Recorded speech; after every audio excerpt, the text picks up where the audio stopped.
Garrett Morgan pushed open the front door at 11 that Saturday night and froze. The house sat in silence, a silence so complete it felt wrong, impossible with three 4-year-old boys who treated quiet like a personal enemy. Ruth occupied the couch, her expression hovering somewhere between amused and deeply moved, a combination he'd never seen her wear in all his 35 years. She looked up at him with eyes that held secrets. He dropped his hospital bag by the door, the weight of 16 hours in the ER still pressed against his shoulders, but confusion sharpened his senses now. "Where are the boys, Mom?" Ruth's smile carried mysteries. "Go check your room." His heart kicked against his ribs as he walked down the hallway. The floorboards creaked under his weight, familiar sounds in a house that suddenly felt foreign. He reached his bedroom door and hesitated, hand on the knob, then turned it slowly. What he saw stole the air from his lungs. Victoria Hayes, CEO of Pierce Healthcare Network, owner of the 3-hospital system where he worked. The woman whose face appeared on magazine covers and business news segments, lay on his bed with her arms wrapped around his 3 sons. All 4 of them slept deeply. Dried tears marked tracks down Victoria's face, but her lips curved in a smile he'd never witnessed during their months of therapy sessions. A smile that spoke of peace, of discovery, of coming home to a place she didn't know existed. Garrett stood paralyzed in the doorway. His brain struggled to process the impossible scene before him. His boys, Hayden, Parker, and Bennett, curled around Victoria like she belonged there, like this was normal, like they'd done this 1,000 times before instead of never. "What the hell?" The words came out barely louder than breath. To understand how Victoria Hayes ended up in that bed required stepping back 18 months to the moment when Garrett's world had collapsed into a black hole of grief and responsibility. Caroline had been everything. His wife, his partner, the mother who knew instinctively how to calm Hayden's fears, decode Parker's quiet needs, redirect Bennett's boundless energy. 6 months. That's all the cancer had given them between diagnosis and the end.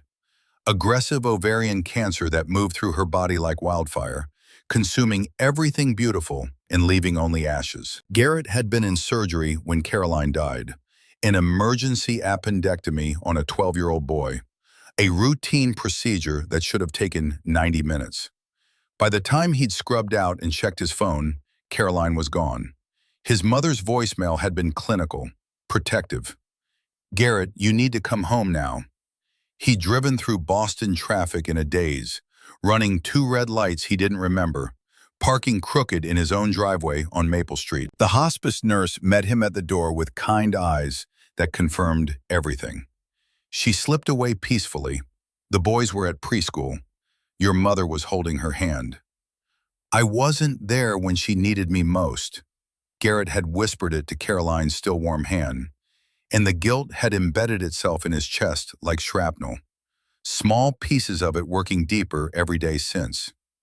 18 months later, he functioned on a routine so precise it felt like machinery. Wake at 5:30, shower while the coffee brewed, prepare breakfast while Hayden, Parker, and Bennett engaged in their morning ritual of fighting over toys, bathroom space, and who got to sit in the middle chair.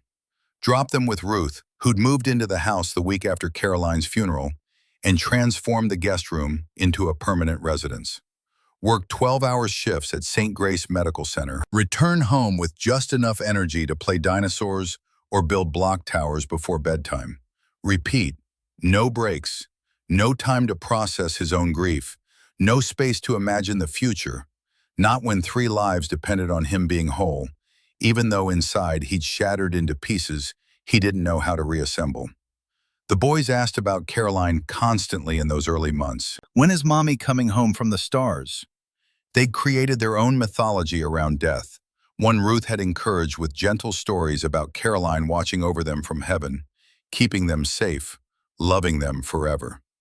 Garrett had learned to smile when they needed joy, to project strength when they needed security, to hide in the shower when the crying came, because 3 little faces couldn't see their father break. He'd learned to function on autopilot, moving through days without truly living them, existing in survival mode that stretched ahead for years. 14 more years until the boys graduated high school, longer until they were truly independent, forever until the guilt stopped gnawing at him. Ruth watched him with worried eyes. One evening, 3 months after Caroline's death, she'd cornered him in the kitchen. "You need help, Garrett. You need someone." He gripped the edge of the counter. "Mom, I had someone. She's gone.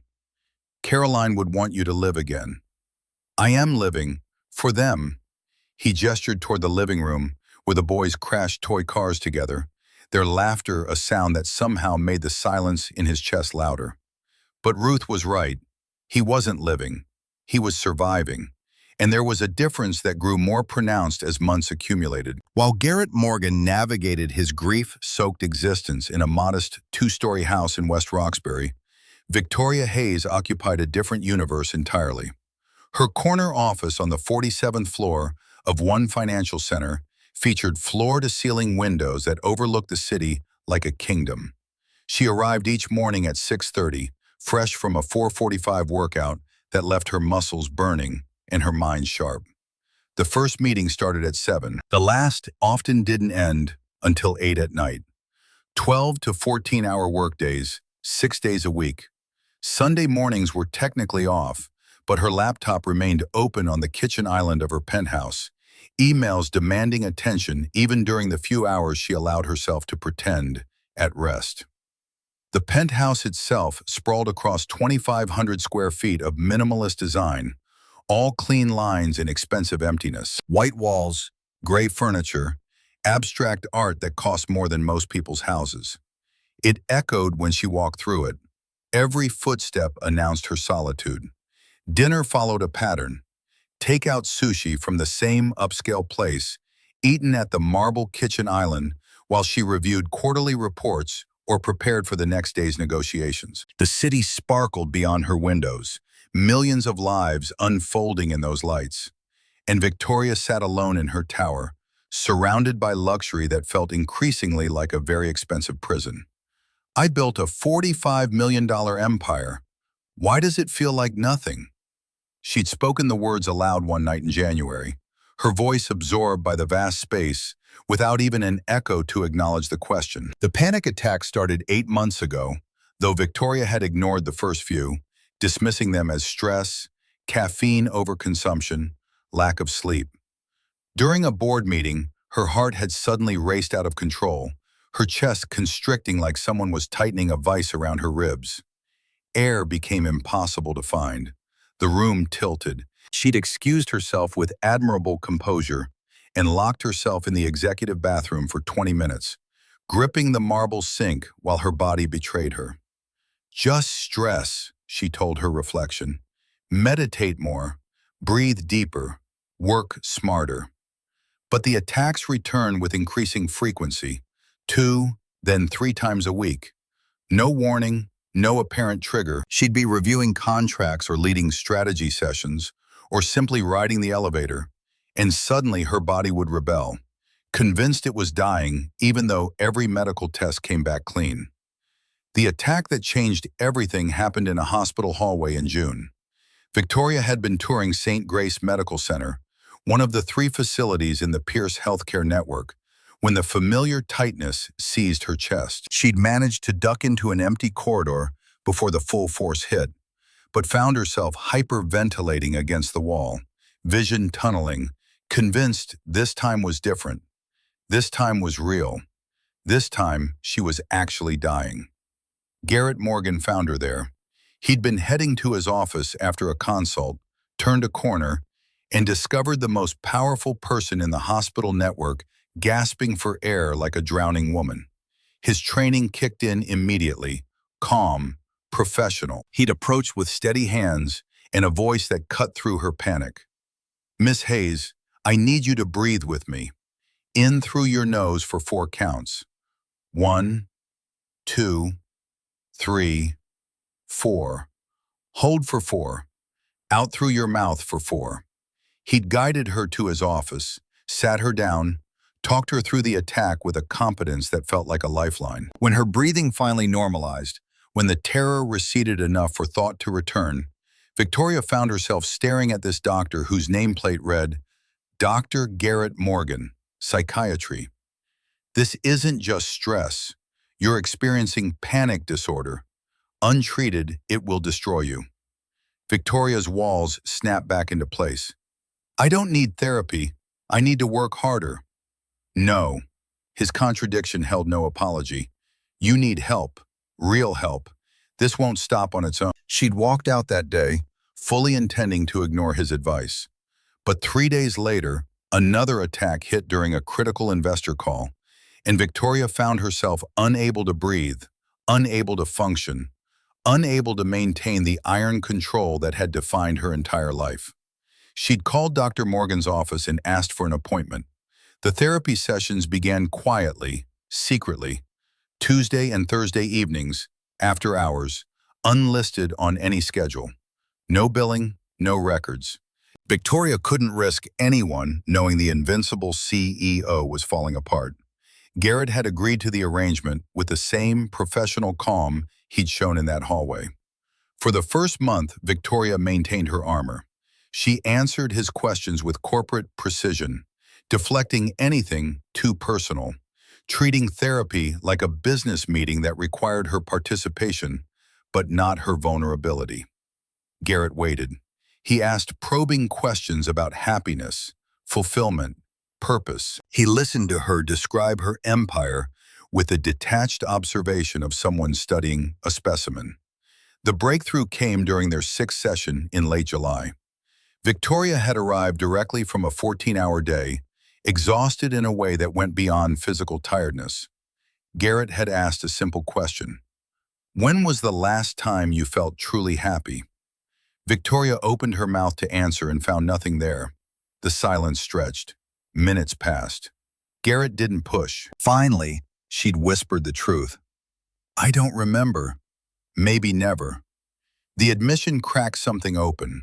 Words started flowing about the pressure of being William Pierce's granddaughter, the weight of expectations, the constant need to prove herself worthy of the empire she'd inherited, about reaching 40 years old with no husband because she'd never found someone who wanted her rather than her money, about postponing children year after year, too early, career to consolidate, there's time, always more time, until suddenly there wasn't. Every birthday I tell myself, next year, but next year never comes.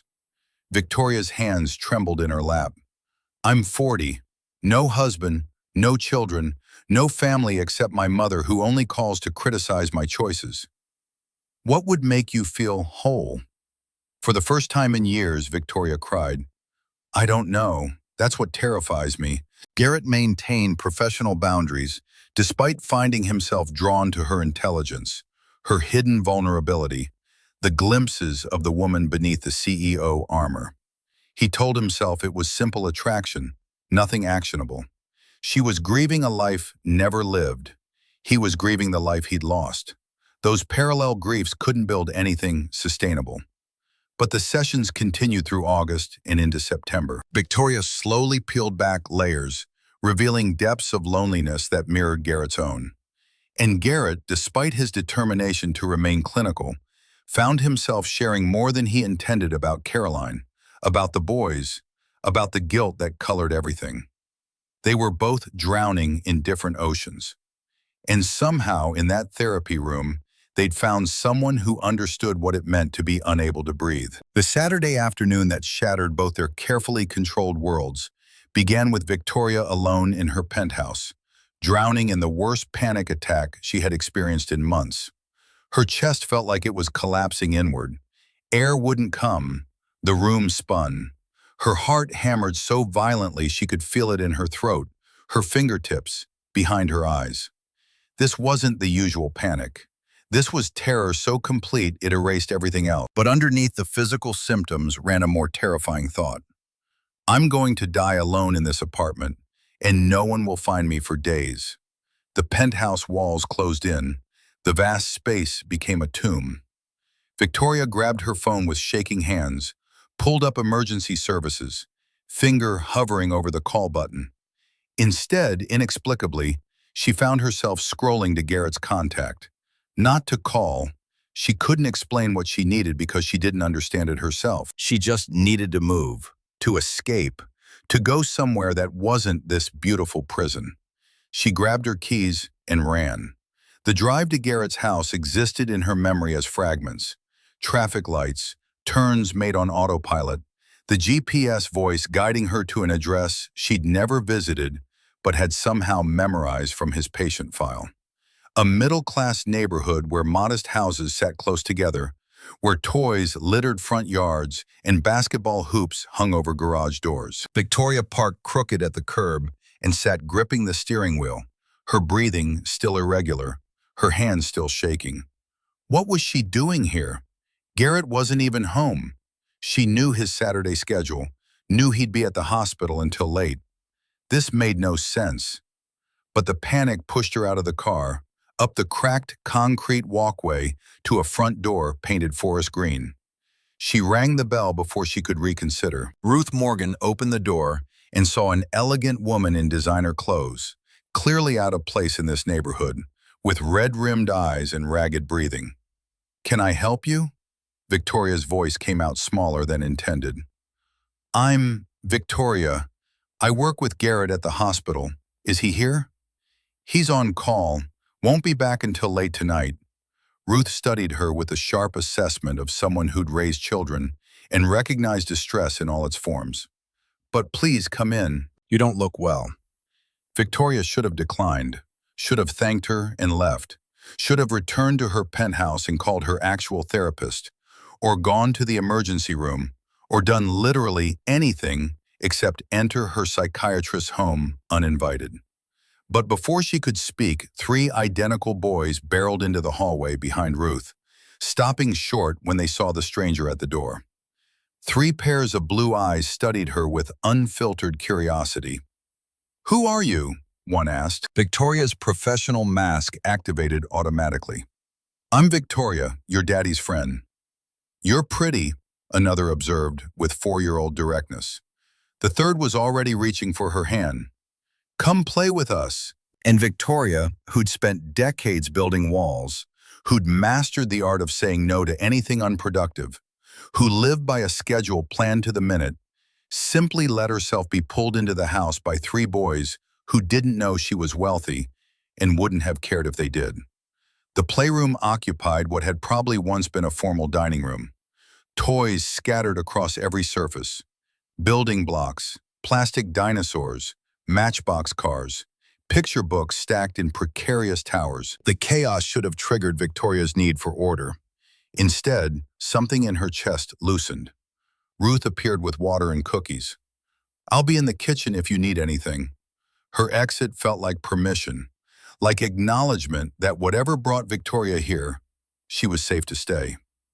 "I'm Hayden," the first boy announced with the authority of someone who'd emerged from the womb 2 minutes before his brothers. "He's Parker, and he's Bennett. It's nice to meet you." Victoria sat on the floor. When was the last time she'd sat on the floor? And accepted the blocks Hayden thrust at her. "We're building a castle for Mommy and the stars," Hayden explained, his small hands already stacking plastic blocks with intense concentration. Victoria's throat tightened. "Your mommy is in the stars?" "Grandma says she watches over us from heaven," Parker added, his voice quieter than his brother's, his eyes more watchful. Bennett brought over a fleet of toy cars. "Do you like dinosaurs?" "Yes, I like dinosaurs." Victoria realized her panic had receded. Her heart still beat too fast, but she could breathe. The tightness in her chest had loosened for the first time in hours. She wasn't actively drowning. The afternoon unfolded in a way Victoria had never experienced.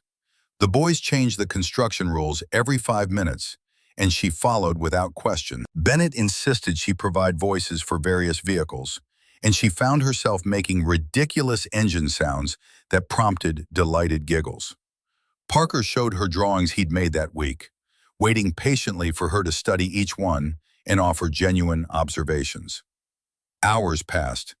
Victoria didn't think about quarterly reports or board meetings or the 3 contracts waiting for her signature. Didn't mentally rehearse Monday's presentation or worry about the competitor trying to poach her best surgeons. She was completely, entirely present, laughing at the boys' nonsensical jokes, building elaborate structures that immediately got demolished, being pulled from one activity to another by 3 inexhaustible sources of pure energy. Hayden showed her a crayon drawing that made Victoria's chest ache. 5 figures, a tall man labeled Daddy, 3 small boys, an older woman marked Grandma, and a conspicuous empty space beside the father figure. "What's this space for?" Victoria traced the blank area with one finger. Hayden's answer came with the simplicity of truth. "For when Daddy finds someone to be happy with again. Grandma says one day he'll find someone and won't be sad anymore." Victoria stared at the drawing. These 3 boys had lost their mother before they could even form lasting memories, but they still believed in happy endings. Their father raised them alone while carrying his own grief, yet somehow he'd taught them to hope. "Should we watch a cartoon?" Parker suggested as the afternoon light shifted toward evening. "Grandma lets us if it's just for a little while before dinner." They piled onto the small couch in the playroom, all 3 competing for space in Victoria's lap. She turned on the television to the channel they indicated. The show made no sense to her. Loud colors, incomprehensible plot, characters that defied physics. But the boys watched with rapt attention, occasionally shouting excited commentary at the screen. Victoria held them, feeling the warm weight of their small bodies, the trust with which they leaned against her, the way Bennett's hand found hers and gripped tight. Something fundamental shifted inside her chest, like tectonic plates realigning after years of pressure. She understood suddenly what months of therapy had been trying to show her. The emptiness wasn't about professional achievement, wasn't about lacking recognition or accolades. It was the absence of exactly this, genuine human connection. The warmth of people who accepted her without demanding anything in return. The profound experience of mattering to someone for reasons that had nothing to do with her net worth or business acumen. When the cartoon ended, all 3 boys had heavy eyelids and slow movements. "Aren't you going to have dinner?" Victoria asked. "We're sleepy," Hayden yawned. Parker's hand tugged at her sleeve. "Will you stay with us until we fall asleep? Please," Bennett added with 4-year-old earnestness that made refusal impossible. "Please, Miss Victoria, just until we sleep." Victoria looked toward the door, thinking about leaving, about thanking Ruth for the hospitality and returning to her carefully controlled existence. But something stronger than logic made her nod. She followed them upstairs to the room they shared, a space filled with bunk beds and scattered toys and drawings taped to the walls. When they pointed to their father's bedroom down the hall and asked if they could sleep in the big bed because it was bigger and more comfortable, Victoria didn't refuse. Garrett's room was simple: a queen bed with a worn quilt, a dresser with framed photos, a beautiful woman with kind eyes holding 3 babies, the same woman laughing at a beach, a wedding photo that showed Garrett and his bride impossibly young and blazingly happy, Caroline, the wife who died and left him drowning. The boys climbed onto the bed and patted the space between them. Victoria lay down, and immediately 3 small bodies arranged themselves around her. Hayden on her left, Parker on her right, Bennett sprawled across her middle. They burrowed against her like puppies seeking warmth. Parker's hand found hers and held tight. Bennett's arms wrapped around her waist. Hayden rested his head on her shoulder. As their breathing slowed and deepened, as sleep claimed them with the swift totality of childhood, Victoria felt tears flowing. Not panic tears, not the frustrated tears she'd shed in therapy. These were tears of relief, of recognition, of gratitude for stumbling into this house and finding something she'd searched for her entire life without knowing where to look. She'd come seeking air and found family. Come seeking escape and found purpose. Come seeking nothing and found everything. Her own eyes grew heavy. The warmth of the boys, the safety of this ordinary room, the profound peace for being needed for reasons that had nothing to do with power or money. It all combined to pull her towards sleep. She fought it briefly, thinking she should leave before Garrett returned, but exhaustion won. Victoria's last conscious thought was how perfectly right this felt, how completely wrong her entire life had been until this moment. When Garrett opened his bedroom door 4 hours later and found his CEO sleeping in his bed, surrounded by his sons, the universe tilted on its axis. He stood in the doorway long enough for his brain to cycle through shock, confusion, concern, and something he couldn't quite name. Victoria Hayes, the woman who commanded hospitals with ice-cold efficiency, who appeared on financial news networks discussing profit margins and healthcare innovation, looked younger in sleep, vulnerable. Her face relaxed in a way he'd never seen during their therapy sessions. The boys had positioned themselves around her like she was a treasured prize they'd fought over and agreed to share. Hayden's hand rested on her arm. Parker curled against her side. Bennett had somehow ended up partially on top of her, face buried against her shoulder. Garrett's first instinct was protective. Get her out. Don't wake the boys. Figure out what happened. But then Victoria's eyes opened slowly, adjusting to the dim light from the hallway.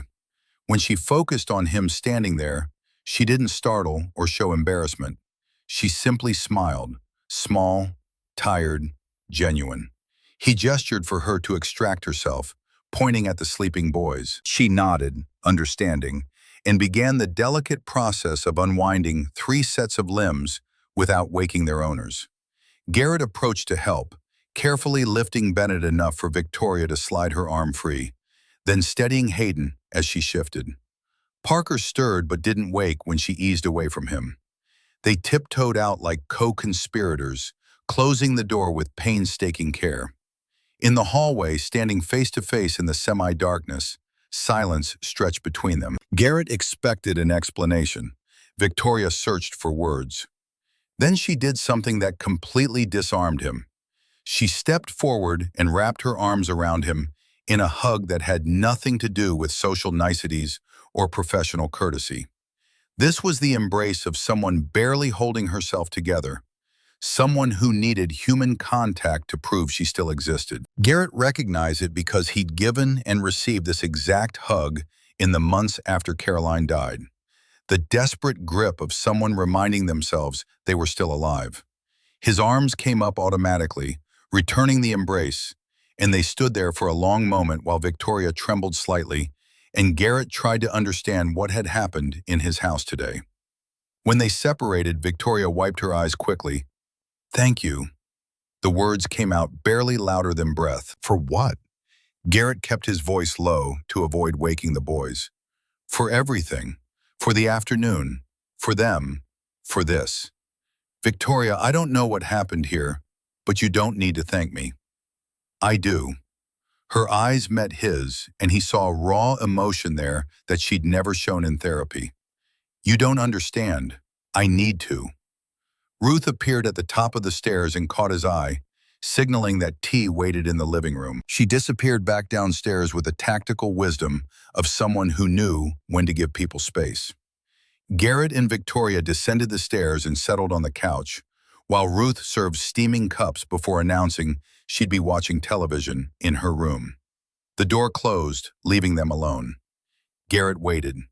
He'd learned in his psychiatric training that silence was often more powerful than questions. People filled silence with truth when given the chance. Victoria held her mug with both hands, staring into the liquid like it held answers. "I had an attack this afternoon, a bad one. I was home alone and the panic came out of nowhere, it always does. But this time was different. It wasn't just fear of dying or fainting, it was fear of continuing to live the way I've been living." She paused, gathering courage. "And in the middle of the attack, the only thing that came to mind was coming here.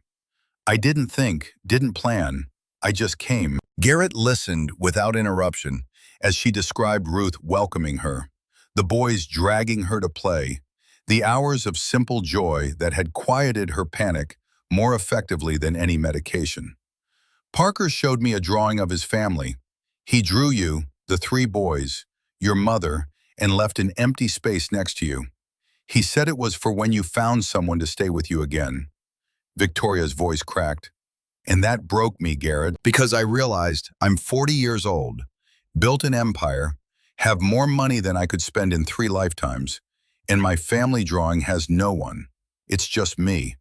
It's always been just me. Garrett felt his chest tighten, not from professional distance, but from recognizing her pain too intimately. When they asked me to lie down with them until they fell asleep, I knew I should leave. I knew it was strange that you'd arrive and find this bizarre situation, but I couldn't refuse because how long has it been since anyone asked me to stay? How long since I felt that my presence matters to someone for real? Not because of my position or my last name, but for who I am. She wiped away tears that insisted on falling. And there in that bed, with 3 boys I met today, being hugged like I was important, I understood. I finally understood what you'd been trying to show me in the sessions. The emptiness isn't lack of professional achievement, it's lack of this real connection, human warmth, the feeling of belonging to something that goes beyond meetings and contracts and quarterly earnings. Garrett set his mug on the coffee table and leaned forward slightly. Victoria, you don't need to justify yourself, and you definitely don't need to thank me. What happened here today, I think it was exactly what you needed, and my children clearly had a special afternoon with someone who genuinely cared about them. But I invaded your house, slept in your bed, appropriated your children. You didn't invade anything. My mother welcomed you. My children chose you. And that bed, to be honest, has had too much empty space for too long anyway. Victoria looked at him with surprise at the honesty in that last sentence. Garrett held her gaze. I don't know what happened here today in the bigger sense, but I know 2 lonely people found something real in an unexpected moment. That's not nothing. They sat in silence for several minutes, not the uncomfortable silence of strangers, but the quiet of 2 people processing something significant, something that might change the trajectory of their lives if they let it. Can I ask you something? Victoria broke the stillness. Of course. Can I come back?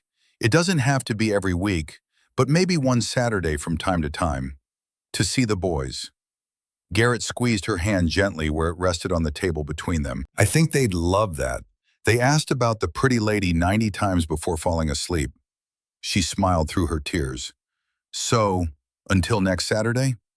Until next Saturday, Victoria.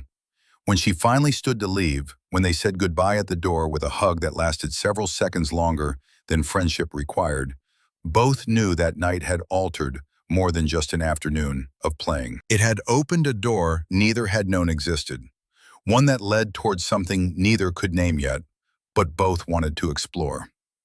Victoria drove back to her penthouse with the ghost sensation of small arms around her, the echo of children's laughter in her ears, and for the first time in months, the panic stayed quiet. She'd sought air to breathe and found an entire atmosphere.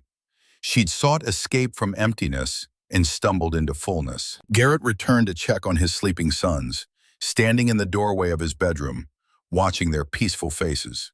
The house felt different now, like Victoria had left something invisible but tangible behind.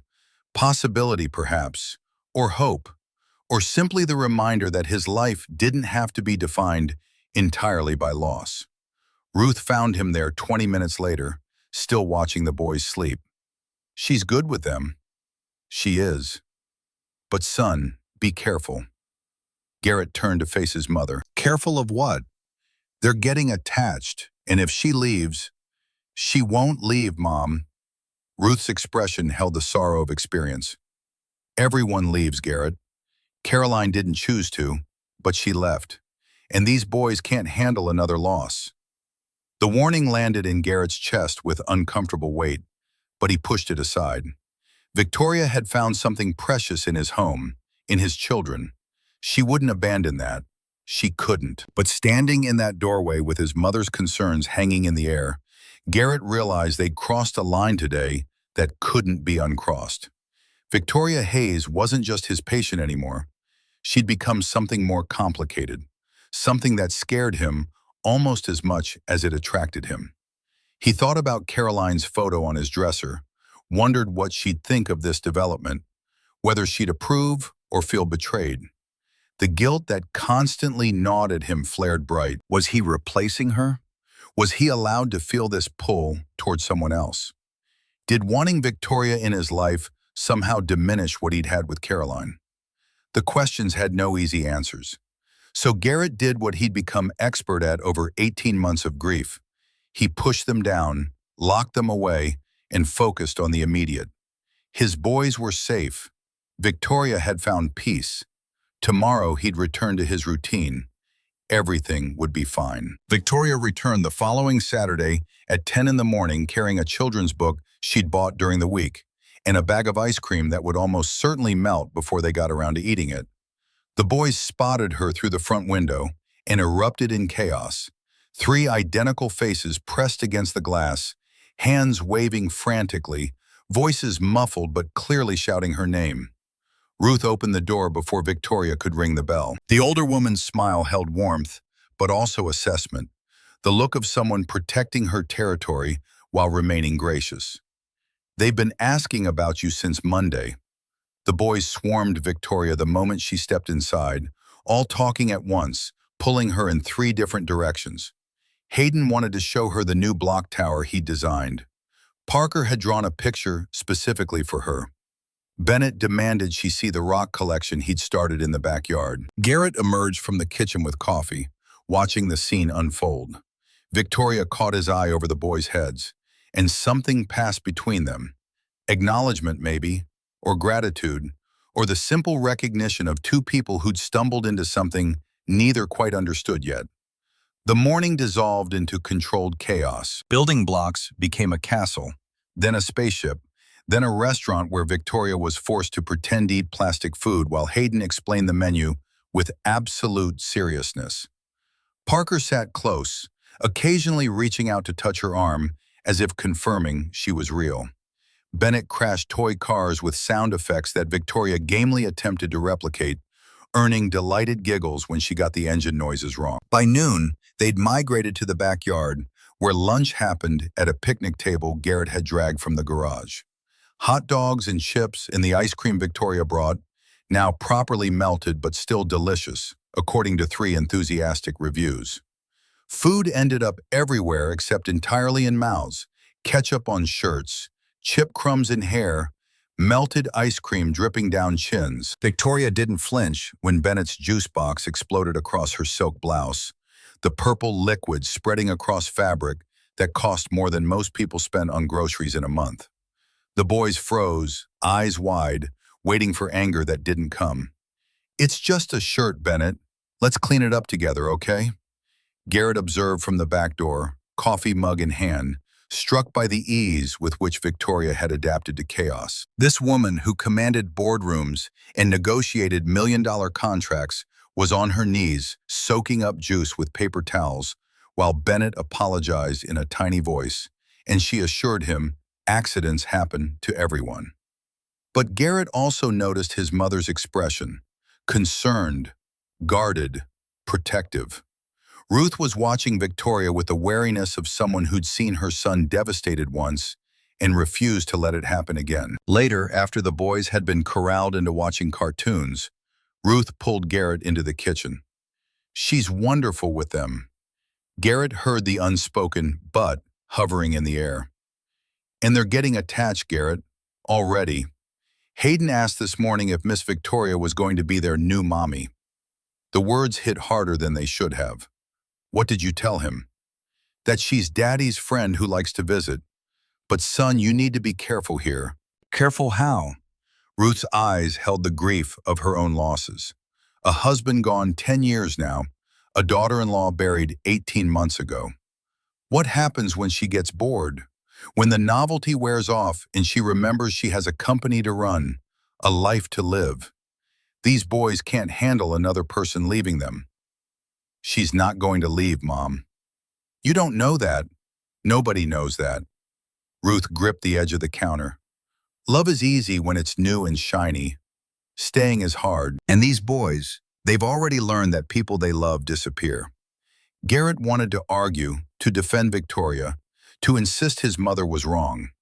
But doubt crept in like cold water through cracks in a hull. What did he really know about Victoria beyond their therapy sessions and one extraordinary Saturday? People showed their best selves at the beginning. Reality came later when routine set in and novelty faded. The afternoon continued with Victoria unaware of the conversation in the kitchen. She stayed until after dinner, helping with the bedtime routine that surprised Garrett with her natural competence. She read stories in different voices, tucked blankets with the perfect amount of firmness, kissed foreheads without hesitation. When the boys finally slept and Victoria prepared to leave, Garrett walked her to her car.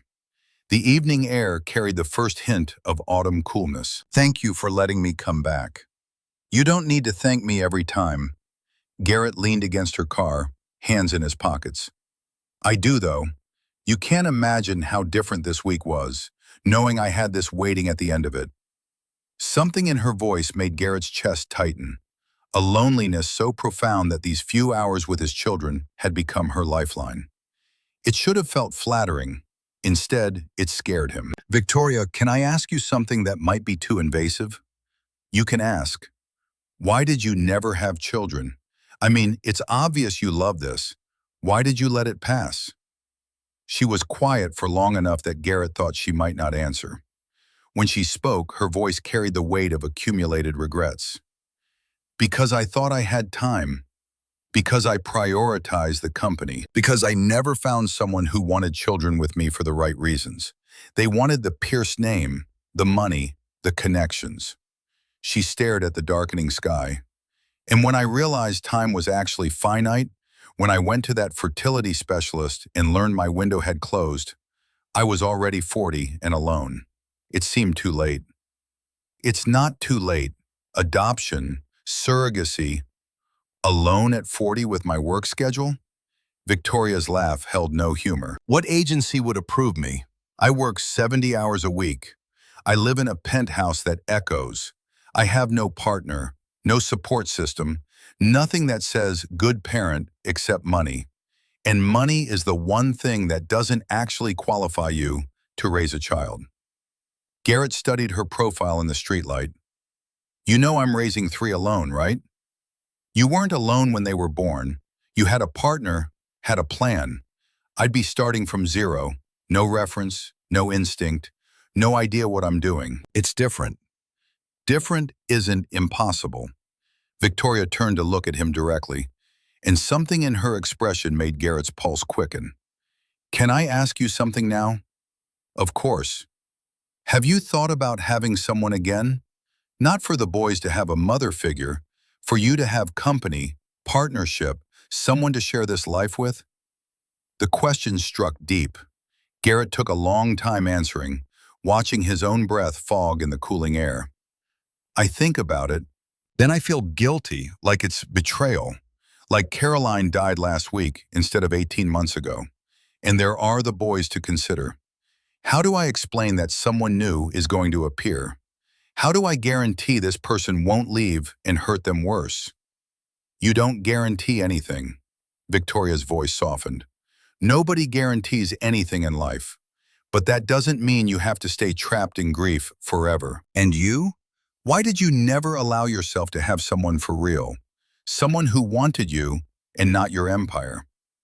"Because everyone wanted the Pierce, not Victoria. They wanted access, connections, status. And when I couldn't separate what was real from what was interest, I stopped trying." She wrapped her arms around herself. "Must be lonely, people say. And yes, it is. But you know what's worse? Not realizing you're alone until you find something that reminds you what it feels like not to be." They looked at each other across the small space between them, and something unspoken filled the gap. Recognition, attraction, possibility. Neither was ready to name it, but both felt it like electricity in the air before a storm. "These Saturdays have been the first thing I've looked forward to in years. Not because they're breaks from work, I like work, but because here, I'm not the CEO. I'm not the heiress. I'm just me, and people here like me for that. Garrett reached out and took her hand. The touch felt simultaneously natural and dangerous. You're welcome here whenever you want. Not as CEO, not as patient, as Victoria, the person my children adore, and He stopped, realizing he'd been about to say something too revealing, too soon. Who you what? Her question came barely louder than breath. Who I like having around. The safer version, the one that didn't expose how much he'd thought about her this week, how many times he'd caught himself wanting to text her, how the house had felt emptier on the days between her visits. But Victoria's eyes said she understood what he hadn't spoken aloud. The Saturdays became routine over the following weeks of October. Victoria arrived at 10, stayed through lunch, sometimes lingered until after dinner. The boys stopped asking when she'd visit and started planning what they'd do when she came. Ruth's cooking expanded to accommodate 4 adults instead of 2, though her worried glances at Garrett continued. The boys' attachment deepened visibly. Hayden started saving his best drawings for Victoria. Parker asked her opinion on important matters like which superhero was strongest. Bennett, the most reserved of the 3, began seeking her out specifically when he was hurt or upset, wanting her comfort over everyone else's. Garrett watched it happen with a mixture of joy and terror. His sons were healing, opening their hearts to someone new. But his mother's warning echoed constantly. What happens when she leaves? The shift began subtly. Conversations between Garrett and Victoria grew longer, deeper, extending beyond the boys. Accidental touches became more frequent, hands brushing while reaching for the same toy, shoulders bumping in the narrow kitchen, fingers grazing when passing plates at dinner. Eye contact lasted seconds longer than necessary.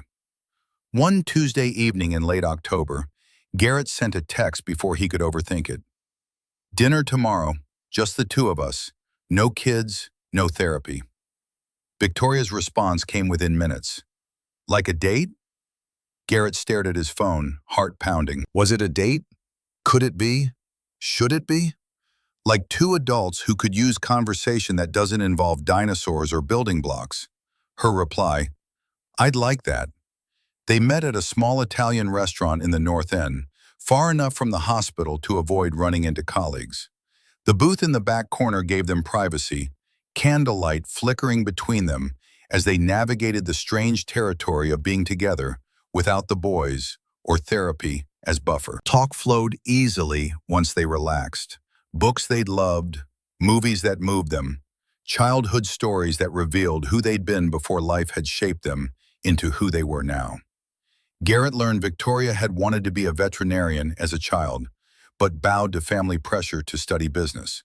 Victoria discovered Garrett had considered philosophy before choosing medicine, drawn to questions about meaning and existence. They carefully avoided certain topics.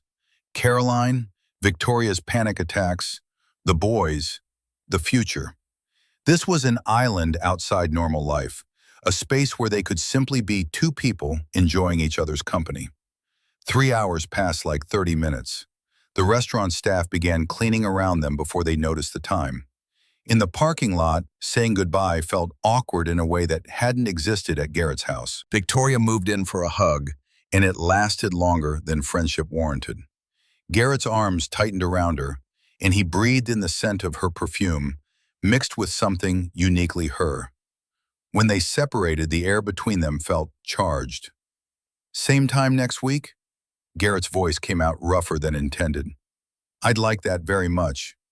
They almost kissed, both leaned in slightly, caught themselves, pulled back. Not yet.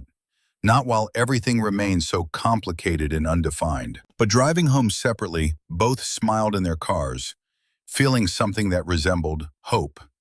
The Tuesday dinners became routine alongside the Saturday visits as November arrived.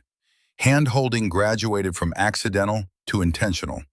Goodbye hugs extended until they bordered on embrace. Goodnight kisses materialized, chaste, brief, but unmistakably romantic. Neither pushed for more. Garrett's guilt about Caroline resurfaced regularly, manifesting in dreams where she asked him why he was replacing her, why she wasn't enough, why he'd moved on so quickly. He'd wake in cold sweats, gripped by the certainty that loving Victoria somehow diminished what he'd had with Caroline. Victoria battled her own demons.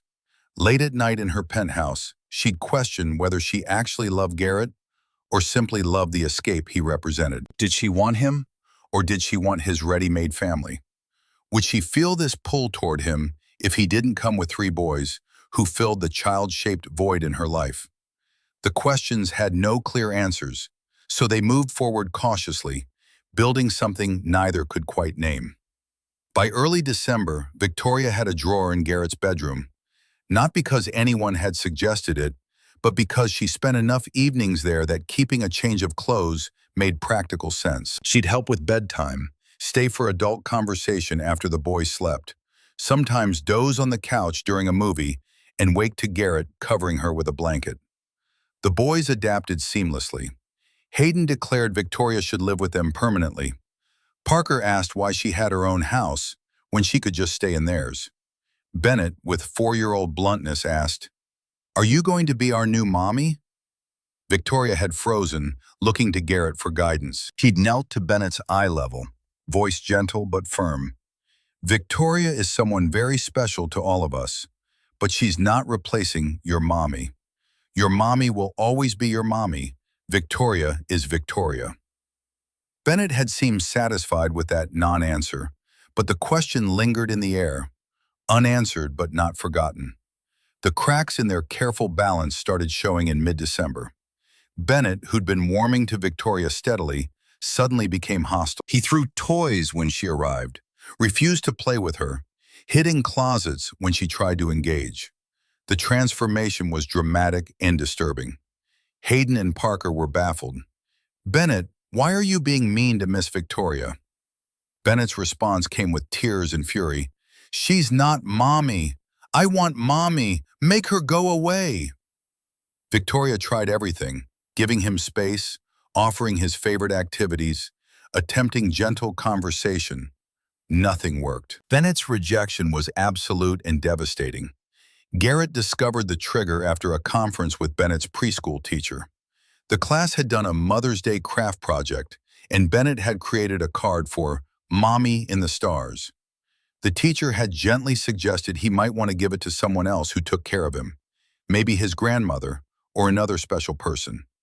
Bennett had come home convinced that if he gave the card to Victoria, he'd be erasing Caroline completely. His 4-year-old logic couldn't hold both, his dead mother in the stars and this living woman in their house. Accepting Victoria meant betraying Caroline's memory. Garrett sat with Bennett that evening, pulling him into his lap despite the boy's resistance. "Buddy, Victoria isn't replacing mommy. Nobody can replace mommy." "But Hayden says he wishes she was our new mommy, and you smile at her like you smiled at mommy in the pictures." The accusation hit like a fist. Garrett's throat tightened. "Bennett, I loved your mommy more than anything, but she's gone, and she's not coming back. That doesn't mean I can't care about other people. I don't want to care about other people. I want mommy back." Bennett dissolved into sobs, the kind of grief-stricken crying that couldn't be comforted, only weathered. Garrett held him while his own tears fell silently. These boys had lost so much, and now they were being asked to open their hearts again, to risk loving someone who might leave. It was too much to ask of anyone, let alone children who'd already learned that love meant loss. Victoria overheard from the hallway. She'd come upstairs to help with bedtime and found herself eavesdropping on a conversation that shattered her. She found Garrett in the kitchen an hour later, after Bennett had finally cried himself to sleep. "I'm making this worse. I should stop coming." Garrett leaned against the counter, exhausted. "This is grief, Victoria. It has to come out. Better now than years from now when it's hardened into something toxic." "But Bennett is right. I'm not their mother. I don't know how to be what they need. I don't know how to navigate this." Victoria's voice cracked. "I'm a 40-year-old woman who's never had children, never been married, never even had a serious relationship that lasted more than 6 months. I run a company, but I can't handle a 4-year-old's grief." Garrett moved closer, capturing her hands. Victoria, I don't know how to handle it either. I wake up every day terrified I'm failing them. I'm a psychiatrist who can't fix his own son's trauma. We're both fumbling in the dark here. But you're their father, and I still don't have the answers. Caroline was the one who understood their emotional needs, who knew instinctively how to soothe their fears. I'm just a guy who loves them desperately and hopes that's enough. They stood in the kitchen, bound by shared inadequacy and fear. For the first time, they'd acknowledged the truth. Neither had any idea what they were doing, but both were trying anyway. The vulnerability drew them together. Garrett pulled Victoria into an embrace that had nothing to do with romance and everything to do with mutual need. Two people drowning in different ways, finding someone else who understood what it meant to be unable to breathe. I'm scared, Victoria whispered against his shoulder. Me too. They stood like that for a long time, holding each other up. The crisis came 3 weeks before Christmas, delivered via official hospital stationery that arrived at both their offices on the same Thursday afternoon in mid-December. Dr. Garrett Morgan was requested to appear before the Pierce Healthcare Network Ethics Committee the following Tuesday at 9 a.m. No explanation provided, no charges listed, just the cold professional directive that turned his blood to ice. Victoria received her own notifications simultaneously, delivered by her assistant with apologetic eyes. The board required her presence at the same meeting to discuss potential conflicts of interest regarding her relationship with an employee. Garrett called her immediately, voice tight with controlled panic. "What is this?" "Robert Sterling." Victoria's response came clipped, furious. "He's making his move." Robert Sterling, CFO of Pierce Healthcare for the past decade, had wanted Victoria's position since her grandfather died. He'd been passed over for a younger woman with less experience. Never mind that the younger woman was the founder's granddaughter, Harvard-educated and brilliant. Robert had nursed his resentment quietly, waiting for ammunition. The relationship between the CEO and a staff psychiatrist was precisely the weapon he needed. The meeting room on Tuesday felt designed for intimidation. Massive mahogany table, leather chairs that swallowed occupants, walls lined with portraits of stern-faced medical pioneers. 7 board members sat in judgment. Robert Sterling occupied the seat closest to the head of the table, his smile sharp as surgical steel. Garrett entered first, Victoria 10 minutes later, as protocol demanded. They weren't allowed to sit together. The distance felt deliberate, symbolic. Robert opened with clinical precision. "We're here to address concerns about a relationship between Ms. Victoria Hayes, CEO of this network, and Dr. Garrett Morgan, employee of St. Grace Medical Center. This relationship creates substantial conflict of interest, raises questions about favoritism, and exposes the organization to potential legal liability. Dr. Morgan could claim coercion or inappropriate leverage. Ms. Hayes' judgment regarding personnel decisions may be compromised. The appearance of impropriety damages institutional integrity, regardless of actual misconduct." Victoria's response came in full CEO mode, voice arctic and unyielding. "Dr. Morgan is not my subordinate. He reports to the chief of psychiatry, who reports to the hospital administrator, who reports to regional operations. I have no direct authority over his employment, salary, or advancement. Furthermore, my personal life is not board business unless it demonstrably affects company performance." Since taking this position, I've overseen 23% revenue growth, expanded services to underserved communities, and improved patient satisfaction scores across all facilities. My personal relationships have zero impact on those metrics. Robert's smile widened. "Then you won't object to signing this agreement." He slid documents across the table. Garrett scanned the terms, each one a carefully crafted trap. Mandatory third-party oversight of all performance evaluations involving Dr. Morgan. Any promotion, raise, or disciplinary actions subject to external review. If the relationship ended adversely, one party must resign from the network within 30 days. Both parties acknowledge potential conflicts and agree to heightened scrutiny of all professional interactions. Victoria's jaw tightened. Refusing would validate Robert's concerns about the relationship's seriousness. Signing would place Garrett's career in permanent jeopardy, held hostage to their personal life. Before she could respond, Garrett spoke.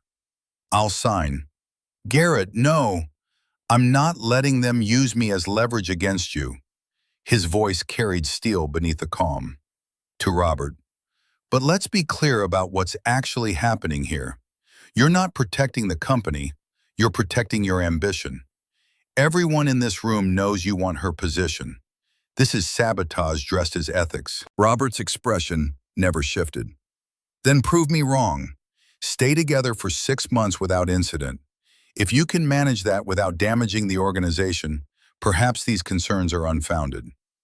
The meeting ended with signatures on documents that felt like shackles. Walking out separately, protocol again, Garrett felt the weight of every eye in that hallway.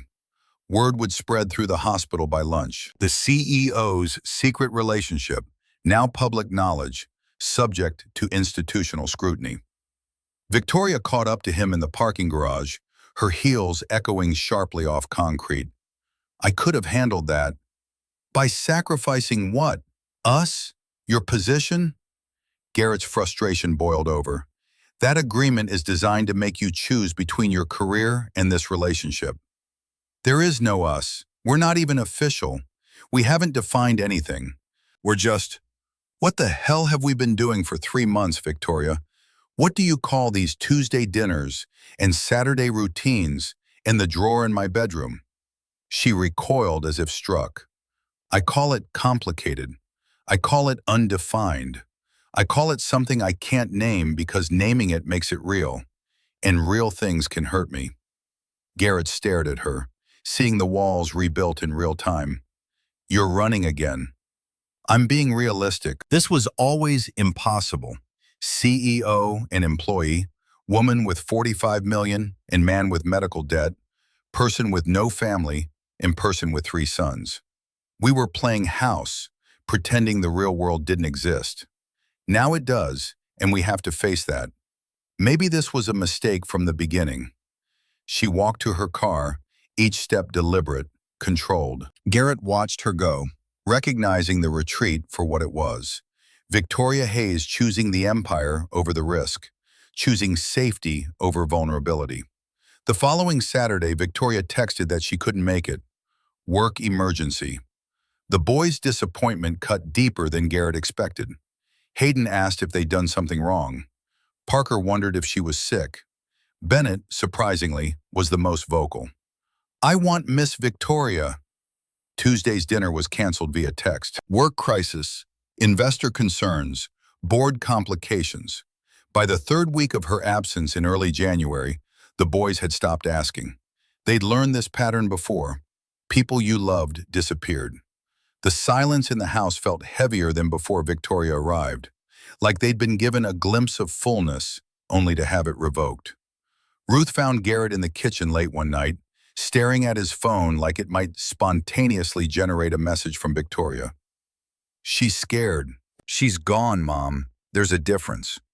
Ruth poured 2 glasses of whiskey, a rare occurrence that signaled serious conversation. Scared people run, but sometimes they come back once they realize what they're running from isn't as dangerous as what they're running toward. And if she doesn't come back, then you know she wasn't strong enough for this life. Better to find out now than after the boys are more attached, after you built something that can't be easily dismantled. Garrett sipped the whiskey, letting it burn. "I think I'm already attached, Mom. I think I've been attached since the day I found her sleeping with my sons, looking more at peace than I'd ever seen her."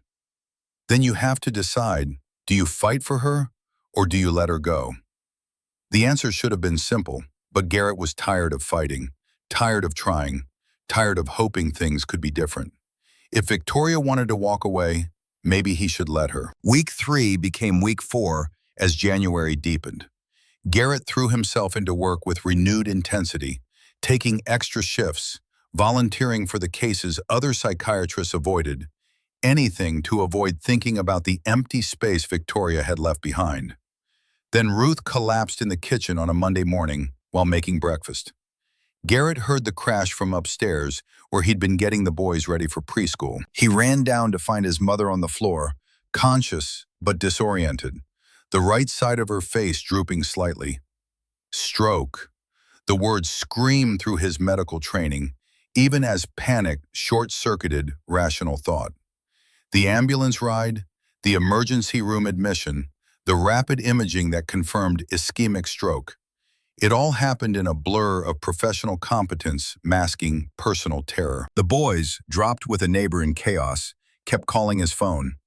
"Is Grandma going to die like Mommy?" Surgery was necessary to remove the clot, the neurosurgeon explained. Out-of-pocket cost after insurance, $47,000. Garrett's brain stuttered on the number. He was still paying off Caroline's cancer treatment, $120,000 remaining.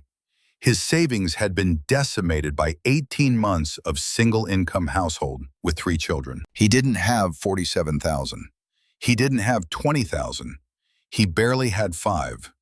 He could take a loan, but banks didn't give favorable terms to people already carrying 6-figure medical debt.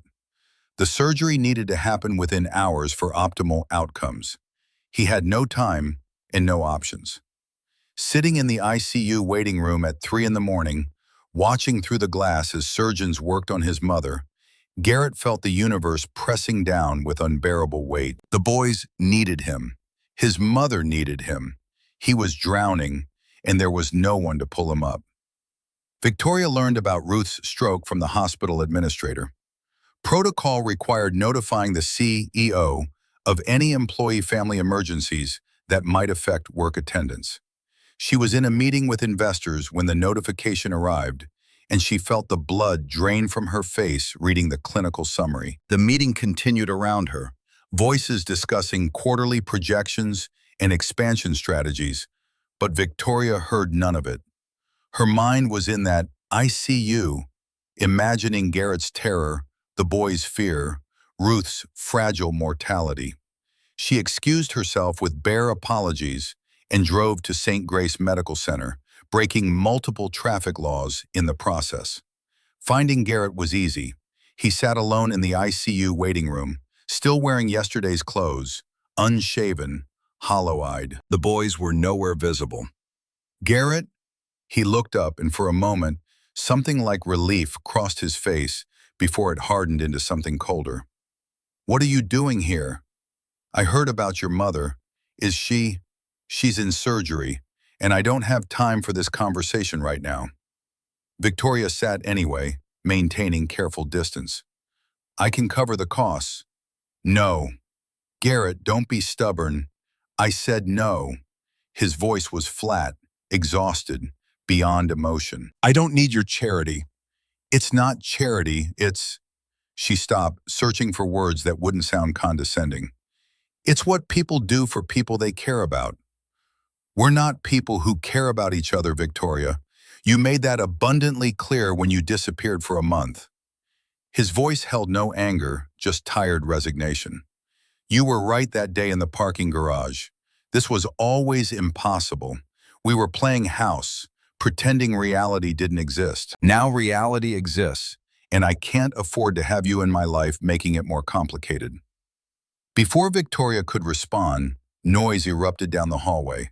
Bennett's voice, followed by Hayden and Parker. All 3 boys breaking away from the nurse who'd been watching them, running toward the waiting room. Bennett saw Victoria first. "Miss Victoria!" He slammed into her with the full force of his small body, arms wrapping around her waist, face buried against her stomach. The impact nearly knocked her over. Parker and Hayden followed immediately, all 3 boys talking at once, crying, grabbing at her like she was a life raft in stormy seas. "We missed you! Where did you go? Grandma's sick and we're scared." But it was Bennett who broke her. Bennett, whose next words came out in a sob that shattered every wall Victoria had rebuilt. "Don't leave again. Please don't leave like Mommy and Grandma. Please stay." Please! Victoria sank to her knees, gathering all three boys against her, and the tears she'd been holding back for a month came flooding out. Not delicate tears, but ugly, gasping sobs that shook her entire body. I'm so sorry. I'm so sorry I left. I was scared and stupid and I hurt you. And I'm so, so sorry. She looked up at Garrett over the boys' heads, and he saw something in her expression he'd never witnessed before. Complete, unguarded vulnerability. The CEO armor was gone. The controlled facade had shattered. This was just Victoria, raw and broken and terrified. I'm not leaving again. I'm staying. You can hate me for disappearing. You can refuse my help with the medical bills. You can tell me I'm not welcome in your life anymore. But I'm not leaving these boys. I'm not leaving you. I'm done running. Garrett wanted to stay angry, wanted to maintain the protective distance that kept him from being hurt again. But watching Victoria on her knees surrounded by his sobbing sons, seeing her own tears mixing with theirs, something in his chest cracked wide open. The waiting room nurse approached tentatively. Dr. Morgan, the surgeon is asking for you. Garrett stood, looked at Victoria and the boys tangled together on the floor, and made a decision that felt like stepping off a cliff. Stay with them. Please. I'll be back. Ruth's surgery succeeded. The clot was removed, blood flow restored, damage minimized by the rapid intervention. She'd need extensive rehabilitation, but the prognosis was favorable. Garrett returned to the waiting room an hour later to find Victoria still on the floor with the boys, all four of them asleep in an exhausted pile, her arms around them even in unconsciousness. He sat down beside them and put his hand on Victoria's shoulder. She stirred, eyes opening slowly. She's okay. She's going to be okay. Victoria's face crumpled with relief. Fresh tears came, quieter now, grateful. Thank God. About the money, I'm setting up a trust through the hospital foundation. Anonymous donor. You'll never know if it's from me or not, so you can't refuse it. Her voice was fierce despite the tears. And before you argue, know that I'm done letting pride stand in the way of doing what's right. Your mother needs care. Your boys need their grandmother. I can help, and I'm going to help. And you can be angry about it, but you can't stop me. Garrett studied her for a long moment. You're infuriating. I know, and I love you anyway. The words hung in the air between them, finally spoken after months of dancing around the truth. Victoria's breath caught. You love me? I've loved you since the day I found you in my bed with my sons, looking more at peace than I'd ever seen you. I've loved you through every Tuesday dinner and Saturday afternoon. I loved you when you were here, and I loved you when you left. And I love you now, even though you make me crazy. Victoria's hand found his. I love you too. Not the life you offer, not the escape from my emptiness. You, Garrett Morgan, the man who found me hyperventilating in a hallway and refused to let me drown. The father who cries in the shower because he's terrified of failing his sons. The widower who's brave enough to love again despite the guilt. I love all of you, including the broken parts. They sat in the waiting room holding hands, three sleeping boys piled between them, and acknowledged what had been true from the beginning. They belonged together, complications and all. Sometimes the person you need doesn't arrive when you're ready. They arrive when you're drowning, and they teach you how to swim. The following weeks brought new routines that reshaped the architecture of their lives. Victoria worked from Garrett's house 2 days a week, laptop open at the kitchen table, while Ruth recovered upstairs. She hired the best physical therapist money could buy, arranged for home health aides, ensured Ruth received everything she needed without making it obvious the money came from Pierce coffers routed through anonymous foundations. The boys adapted with the fluid resilience of children who'd already survived worse. Victoria was there for breakfast chaos and bedtime rituals, homework battles and playground visits. She learned to let go of control, to embrace mess, to find joy in disorder, to accept that life with 3 4-year-olds meant surrendering to beautiful anarchy. Ruth watched from her bedroom during those early weeks of recovery, confined to bed but with eyes that missed nothing. She saw Victoria struggle with patience when the boys fought, witnessed her bite-back controlling impulses when things didn't go according to plan, observed her learning and adapting and becoming someone who could thrive in the gorgeous wreckage of family life. One afternoon in late January, Ruth called Victoria to her bedroom for private conversation. "You came back." Victoria sat beside the bed, taking Ruth's hand carefully. The right side still had reduced sensation, though improving daily. "I should never have left. You were scared, terrified, of failing them, of not being enough, of proving everyone right who said I wasn't cut out for this." Victoria's thumb traced circles on Ruth's palm. "But being away was worse than being scared. Nothing in my life meant anything without them." Ruth studied her with eyes that had witnessed decades of human nature in all its complexity. "Do you love my son?" "Yes, more than I knew I could love anyone.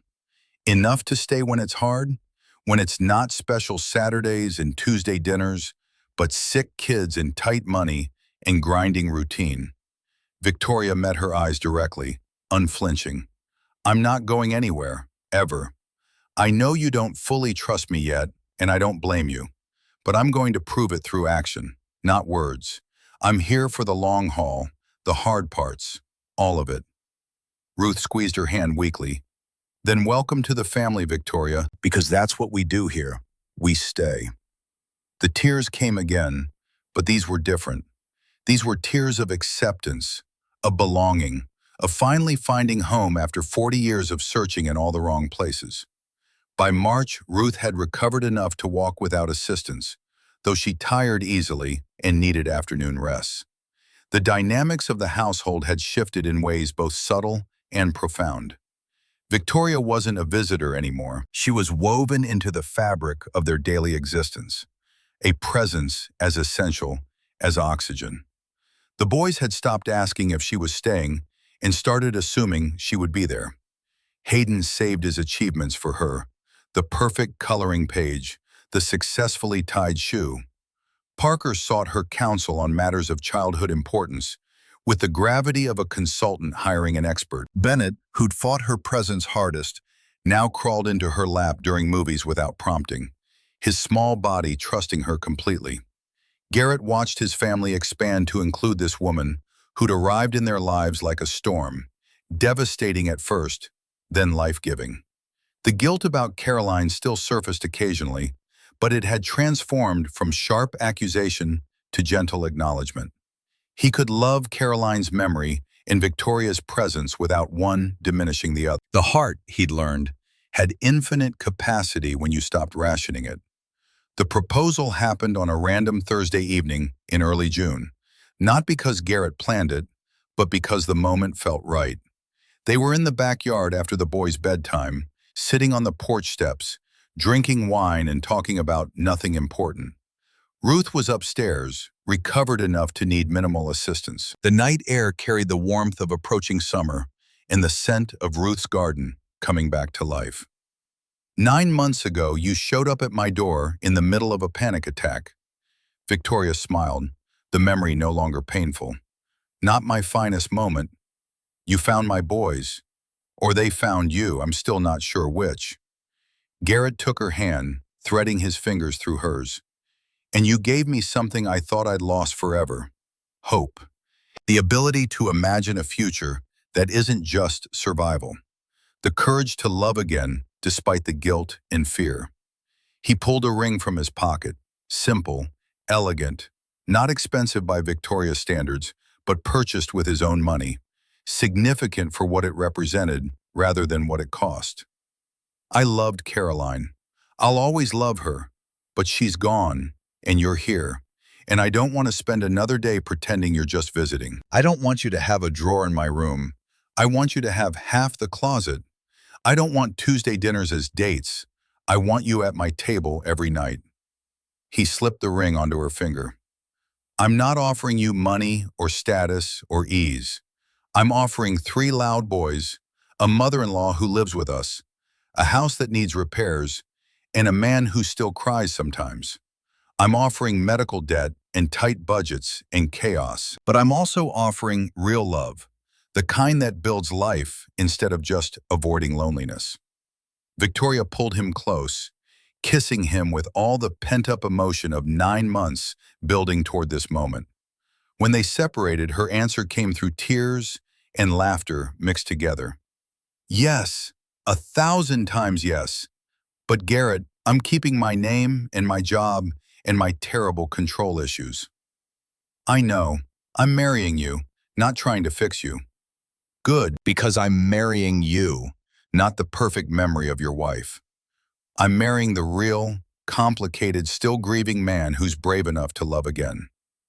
They sat on those steps until well past midnight, planning a future that would be messy and complicated and absolutely worth it. The boys learned about the engagement the next morning over pancakes, Ruth's recipe, Victoria's execution, Garrett supervising while 3 boys created disaster zones with syrup. So we have something important to tell you guys. 3 sets of blue eyes looked up, syrup sticky faces waiting. Your dad asked me to marry him, and I said yes. That means I'm going to live here with you, be part of your family officially. How do you feel about that? Hayden's response came immediately. Does that mean you're our new mommy? Victoria knelt down to his eye level, bringing herself to all 3 boys. I won't ever replace your mommy. She'll always be your mommy, the one who gave birth to you, who loved you first, who watches over you from the stars. I'm just Victoria, who loves you very much and wants to be part of your life. Is that okay? Parker's question was practical. Will you still do the funny voices when you read stories? Every single night. Bennett's contribution surprised everyone. I love you, Victoria. First time he'd said it. First time he'd chosen her voluntarily without prompting. Victoria pulled all 3 boys into a hug, overwhelmed by the simple acceptance of children who decided she was theirs. I love you too, all 3 of you, so much. Garrett watched his sons embrace the woman who had become their stepmother and felt the guilt about Caroline finally recede.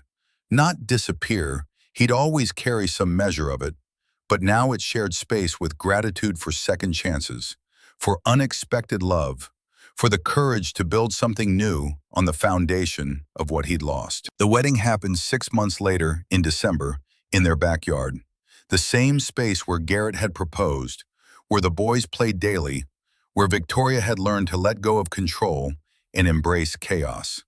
Small ceremony, 30 guests. Ruth recovered enough to walk without assistance, beaming in the front row. The boys served as ring bearers, creating predictable chaos that made everyone laugh. Hayden tripped on the way down the makeshift aisle, but recovered with theatrical flair. Parker forgot which pocket held the rings and had to check all 4. Bennett waved enthusiastically at guests instead of walking in measured steps. Victoria's mother, Catherine Hayes, attended in silence, her presence a grudging peace offering that Victoria accepted without demanding more. The woman sat stiff-backed in the second row, but her eyes were wet during the vows. Garrett's vows were simple, delivered with the quiet conviction of someone who'd learned that promises meant most when they were hardest to keep. I vow to let you run the hospital, but not our home. To love you when you're brilliant and when you're impossible. To share my children, my life, and my heart with you for as long as we both live. Victoria's response came with tears and laughter mixed. Her voice stronger than it had been that first day in Garrett's office, when panic had stolen her breath. I vow to learn to let go, to choose family over empire when it matters most, to love your sons as fiercely as I love you, and to never, ever run away again. I'm staying, Garrett, through everything, forever. The boys cheered when they kissed, Bennett shouting, "Ew!" loud enough to make everyone laugh. At the reception, catered simply, decorations homemade by 3 enthusiastic 5-year-olds, Hayden presented Victoria with a drawing. The same family picture from months ago, but now filled in. No empty space beside Garrett. Victoria stood there in crayon glory, arms around all 3 boys, smile as wide as her face. "You're in the picture now, forever." Victoria framed that drawing and hung it in her office at Pierce Healthcare, a reminder of what actually mattered when the corporate world tried to convince her otherwise.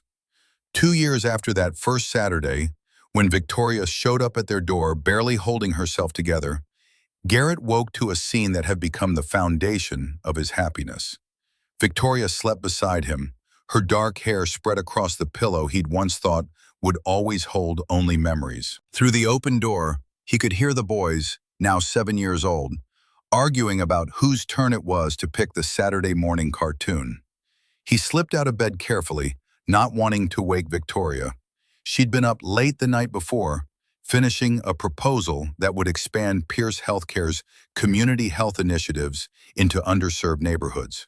She still worked hard, still commanded respect in boardrooms, still appeared on business news segments. But she came home 4 nights a week now, traded power lunches for school pickups, measured success by different metrics than she had 2 years ago. Downstairs, Ruth was already in the kitchen, moving with the careful deliberation of someone who'd learned not to take mobility for granted. The stroke had changed her, softened some edges while sharpening others. She looked up when Garrett entered, smiled with a warmth that encompassed everything their family had become. "Coffee's ready.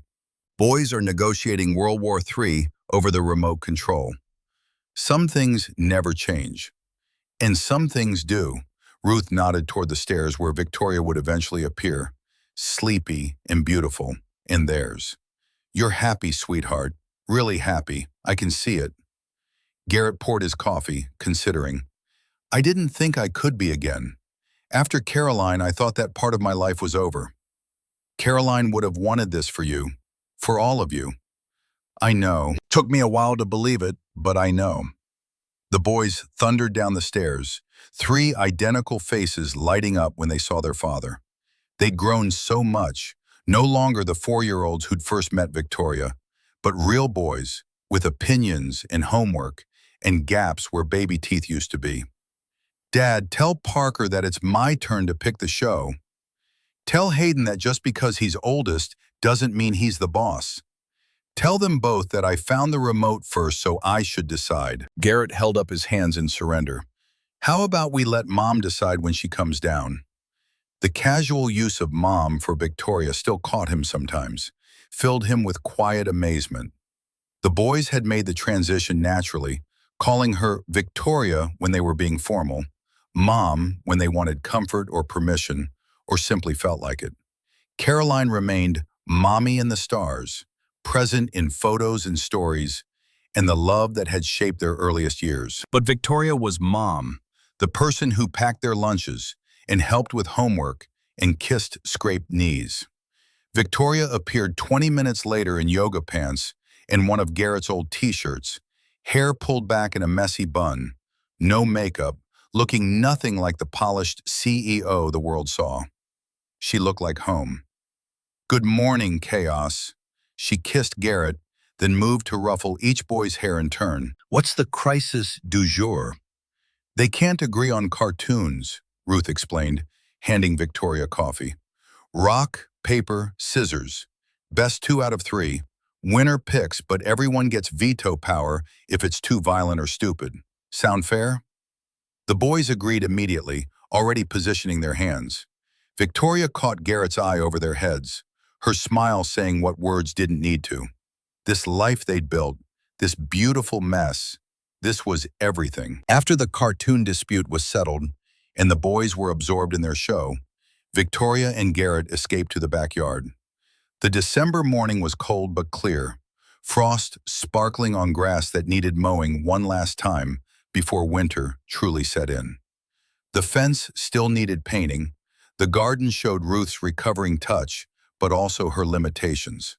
The house remained stubbornly imperfect, a fixer-upper that would probably always need fixing. "I got a call yesterday," Victoria said, wrapping her hands around her coffee mug.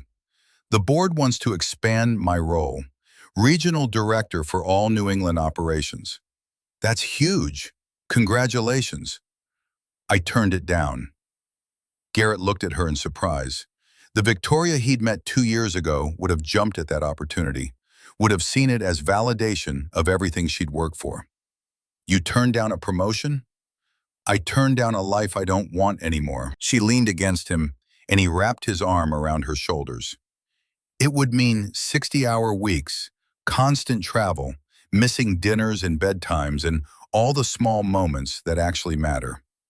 I've already built an empire, Garrett. Now I'm building something better. You don't have to give up your career for us. I'm not giving up anything. I'm choosing. There's a difference. She looked up at him. 2 years ago, I would have said yes without thinking, but that woman was suffocating in an empty penthouse, having panic attacks in hospital hallways, measuring worth in dollars and deals. She's not me anymore. Who are you now? Victoria considered, watching the boys visible through the kitchen window, already arguing about something new. I'm someone who knows that success isn't about how high you climb, but about who's waiting when you come home. I'm someone who's learned that control is overrated and chaos can be beautiful. I'm someone who finally understands what it means to belong somewhere. She turned in his arms, facing him fully. I'm yours, and theirs, and Ruth's, and even my mother's apparently. She called last week asking when we're coming to visit. I'm part of something bigger than myself, and that's worth more than any promotion. Garrett kissed her forehead, then her nose, then her lips. I love you. Have I mentioned that recently? Not in the last 8 hours. I was starting to wonder. I love you. I love how you've transformed our lives. I love watching you be a mother to my sons. I love that you still can't make pancakes without burning at least 3. I love that you leave your shoes everywhere and hog the blankets and sing off key in the shower. I don't sing off key. You absolutely do, and I love it. They stood in the cold morning, arms around each other, two people who'd found their way out of separate darknesses and into shared light. Inside the house, the boys were probably destroying something. Ruth was probably already planning lunch. Life continued in its beautiful, ordinary way. Do you ever think about that first Saturday? Victoria asked. When I showed up here completely unhinged? All the time. Best, worst day of my life. Mine too, she smiled. I was so lost. I didn't even know what I was looking for. And now? Now I know. I was looking for this. For you, for them, for a place where I could stop performing and start living. For a family that chose me not because of my last name or my bank account, but because of who I am when all the armor comes off. A crash sounded from inside, followed by 3 voices, all claiming innocence simultaneously. Ruth's patient voice rose above the chaos, dispensing justice with the wisdom of someone who'd raised children and grandchildren. We should probably go rescue her, Garrett said. Probably, or we could stand here 5 more minutes and pretend we didn't hear anything. I like the way you think. They stayed outside, stealing a few more moments of peace before rejoining the beautiful chaos that was their life. The house on Maple Street held everything that mattered. Love and laughter, frustration and forgiveness, the daily work of building a family from broken pieces and stubborn hope. When they finally went inside, the boys were already moving on to the next crisis, the next game, the next moment of childhood that would pass too quickly. Ruth was setting out ingredients for lunch, moving slowly but steadily, grateful for every day her recovering body allowed her to contribute. The house smelled like coffee and cinnamon rolls and home. Victoria caught her reflection in the hall mirror, hair messy, no makeup, wearing clothes that cost less than her dry cleaning bill used to. She looked nothing like the polished CEO who'd graced magazine covers and commanded boardrooms with icy efficiency. She looked happy. She looked loved. She looked like someone who'd finally found her way home. Garrett came up behind her, wrapping his arms around her waist, chin resting on her shoulder. What are you thinking? That I spent 40 years building the wrong things, chasing the wrong goals, measuring success by the wrong standards. And now I'm exactly where I'm supposed to be. The boys called for them, needing something only parents could provide: attention, snacks, arbitration of yet another dispute. Victoria and Garrett exchanged a look that contained entire conversations, then moved together toward the noise and need and glorious mess of family life. Sometimes the person you're meant to become is nothing like the person you plan to be. Sometimes you have to lose yourself completely before you can find your way home. Sometimes love arrives not when you're ready, but when you're broken enough to let it in. And sometimes, if you're very lucky, you get a second chance at everything you thought you'd lost forever. The house on Maple Street held all of that and more. Held the laughter of three boys who'd learned that new love didn't erase old. Held the wisdom of a grandmother who'd survived her own losses and welcomed new beginnings. Held a father who'd rediscovered joy after grief. And held a woman who'd traded an empire for a family and discovered she'd made the best deal of her life. Not perfect, never perfect, but theirs. And that was everything.